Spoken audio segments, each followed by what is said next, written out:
Halo para pemuda penerus bangsa. Semoga kita semua selalu dalam keadaan yang sehat dan berbahagia. Kembali lagi di pembahasan light novel The Tunnel to Summer, The Exit of Goodbyes. Butuh waktu yang cukup lama buatku meneruskan pembahasan ini, karena belakangan aku sedang cukup sibuk. Tapi bagaimanapun aku akan berusaha untuk melanjutkan pembahasan cerita ini sampai selesai. Dan terima kasih juga buat kalian yang selalu nungguin update dari channel ini.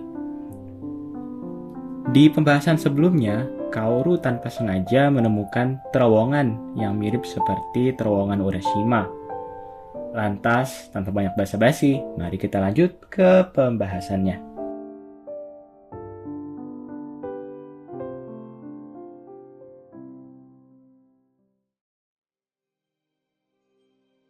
Kaoru teringat akan pembicaraan siswi di stasiun tentang terowongan Urashima. Sontak, ia berusaha menyangkal tentang keajaiban terowongan Urashima karena pikirnya tidak ada terowongan yang dapat mengabulkan keinginan. Cerita itu sangat konyol dan hanya mitos belaka. Kemudian ia berpikir untuk berbalik dan pulang meninggalkan serta berusaha melupakan terowongan yang ia lihat barusan. Namun, sebelum Kaoru bergegas pergi, tiba-tiba ia ragu. Bagaimana jika ternyata mitos tentang terowongan Urashima tersebut benar? Jika itu benar, bagaimana jika? Kaoru lantas berpikir, mungkinkah Karen dapat hidup kembali? Dengan hanya menggunakan penerangan senter di HP-nya, Kaoru berjalan menyusuri terowongan tersebut. Pikirnya, ia akan mengintip sebentar dan langsung pulang ketika tidak menemukan apa-apa. Sembari menyusuri terowongan, Kaoru sama sekali tidak berekspektasi sebelumnya bahwa terowongan tersebut sangatlah bersih. Berbeda sekali dengan keadaan pintu masuk yang dipenuhi dengan lumut tebal. Tidak ditemui bangkai hewan maupun sehelai daun pun yang berguguran di tanah. Mengecek sisi baterai HP yang tinggal 10% yang ia gunakan sebagai senter, Kaoru khawatir dia tidak bisa kembali dan merasa dia bisa ketakutan setengah mati jika baterai HP-nya habis sekarang juga. Tepat ketika Kaoru ingin berbalik pulang, ia melihat cahaya di dalam terowongan. Pikirnya merupakan pintu keluar. Ia berlari menuju cahaya tersebut yang semakin ia kejar semakin terang. Ternyata itu bukanlah pintu keluar, melainkan gerbang tori berukuran sedang.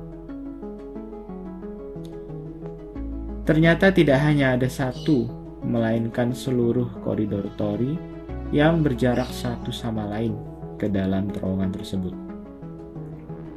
Lebih anehnya lagi, cahaya yang ia temui sebelumnya berasal dari serangkaian obor yang tergantung secara diagonal dari dinding di masing-masing tori dan mengarah ke atas, seperti memiliki makna spiritual. Melihat hal tersebut, Kaoru merasa dirinya harus berpikir 2 kali untuk mencoba melangkah lebih jauh. Ketika dicek di HP-nya, ternyata jaringan GPS-nya tidak menemukan sinyal. Lantas Kaoru bergegas ingin segera pergi meninggalkan terowongan tersebut. Namun lagi-lagi, ketika Kaoru hendak ingin berbalik, Kaoru dapati sesuatu yang menarik perhatiannya dari lokasi yang lebih dalam di terowongan. Sesuatu yang kecil dan berwarna merah tergeletak di tanah, tepat setelah tori pertama. Namun karena cahaya di terowongan itu terlalu redup baginya, sehingga dia tidak tahu benda apa yang dia lihat barusan. Kaoru memutuskan untuk mendekati cahaya di dinding tori tersebut agar benda yang ia lihat tampak jelas. Terlihat seperti sendal yang cukup untuk anak kecil. Di sendal tersebut terdapat tulisan dengan spidol permanen. Dan ketika Kaoru melihat tulisan tersebut, Nafasnya terasa sesak. Karen. Kaoru heran dan merasa mustahil. Namun sendal yang barusan ia dapat merupakan sendal Karen yang dibelikan oleh orang tuanya bertahun-tahun lalu.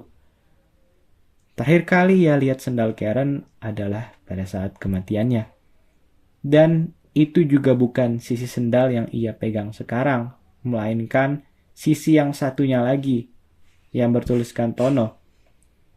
Sejak saat itu, ia berusaha mencari sendal yang satunya, namun tetap tidak ketemu. Tapi kenapa sendal tersebut malah ada di terowongan ini? Sangat tidak masuk akal. Padahal jarak rumah dengan terowongan ini setidaknya sejauh 5 km. Jangan-jangan ini merupakan terowongan Urashima? Tidak, mungkin saja sendal tersebut diambil burung dan jatuh di sini, pikir Kaoru. Lagi pula Kaoru juga belum meminta apapun. Dan jika memang sudah dikabulkan keinginannya, yang harusnya muncul adalah Karen, adiknya, bukan sendalnya. Terlepas dari hal tersebut, Kaoru baru akan mengetahuinya bahwa itu terowongan Urashima jika ia bisa menemukan Karen di sana dengan terus masuk ke dalamnya. Di sisi lain, obor yang ada pada dinding tori juga cukup aneh. Sejak kapan obor itu ada di sana? Dan kenapa masih tetap menyala sampai sekarang? Tidak mungkin ada orang yang sengaja menyalakannya untuk menyambut kedatangan Kaoru. Lagi pula, terowongan ini juga cukup jauh dari lalu lintas. Kaoru mencoba memanggil Karen. Lalu kemudian ada suara yang muncul. Kaoru berlari menghampiri suara tersebut, melewati beberapa tori. Ternyata suara tersebut datang dari seekor burung. Burung tersebut adalah burung parkit miliknya bernama Ki yang telah mati beberapa tahun lalu.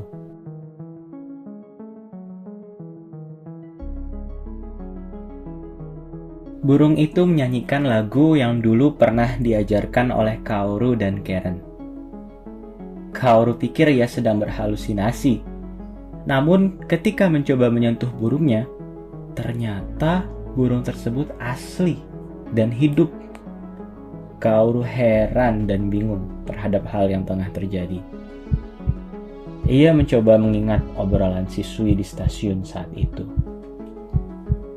Jika ini adalah Urashima Tunnel atau terowongan Urashima, maka ketika masuk ke terowongan Urashima saat remaja, maka akan kembali menjadi wanita tua yang keriput. Ingatan Kaoru tadi. Kaoru lupa akan hal penting tersebut. Sehingga ia langsung berlari sprint keluar terowongan. Sesampainya di luar, ia mencoba memegang wajahnya dan tidak ada keriput sedikit pun. Kaoru merasa sangat lega dan berpikir bahwa ia barusan hanya bermimpi, karena aneh sekali di terowongan terdapat banyak obor dan tori yang tersusun rapi. Namun, sendal yang dibawanya keluar merupakan sendal asli. Bukti tersebut cukup untuk memastikan bahwa itu bukanlah mimpi. Anehnya juga, dia dapat bertemu Ki, padahal seharusnya sudah mati. Mungkin terowongan itu menghubungkan dunia lain.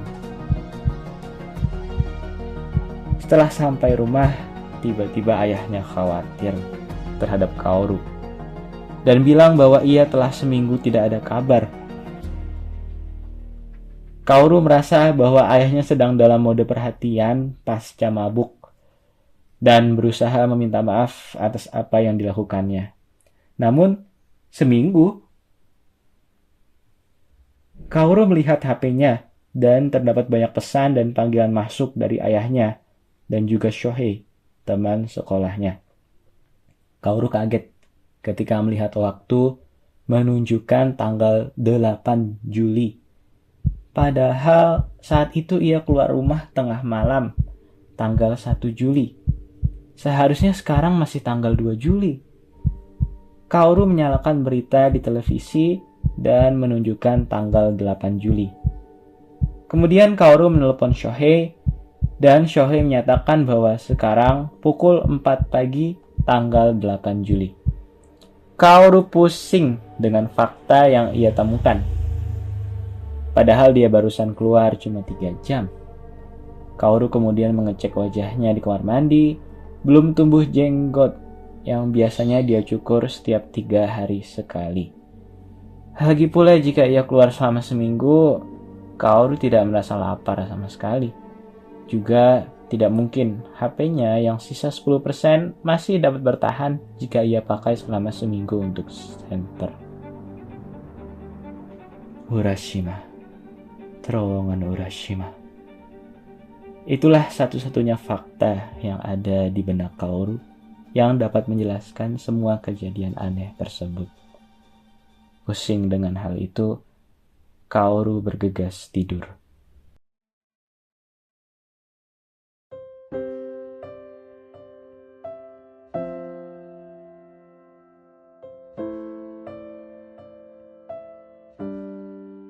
Bagaimana menurut kalian? Itu tadi merupakan akhir dari chapter 1 light novel The Tunnel to Summer, The Exit of Goodbyes. Pada video part 4 selanjutnya akan dibahas memasuki chapter 2. Oleh karena itu, nantikan terus update dari channel ini. Jangan lupa juga kesehatan. Ya, mata nih.